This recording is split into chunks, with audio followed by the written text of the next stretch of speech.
কবরের জীবনটা আসল জীবন। বিশ্বনবী দোয়া করতেন, আল্লাহুম্মা ইন্না নাউযু বিকা মিন আযাবিল কবর। আল্লাহ, আমি আপনার কাছে কবরের আযাব থেকে পানাহ চাই, কবরের আযাব থেকে বাঁচতে চাই। এই কবরের মধ্যে অনেক ফিতনা হবে, অনেক সুয়াল হবে। কবরে প্রশ্ন আছে না নাই? কথা বলেন। প্রথম প্রশ্ন জিজ্ঞেস করা হবে, মার রব্বুক, তোমার রব কে? বলেন, আমাদের রব কে?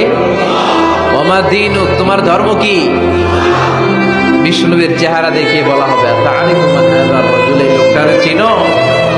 আমরা কি বলবো? আমরা চিনি, উনি আমাদের প্রিয় রাসূল মুহাম্মদুর রাসূলুল্লাহ সাল্লাল্লাহু আলাইহি ওয়াসাল্লাম। এরপরে জিজ্ঞেস করা হবে, এগুলো কোত্থেকে শিখলা? আমরা বলবো, কোরআন থেকে।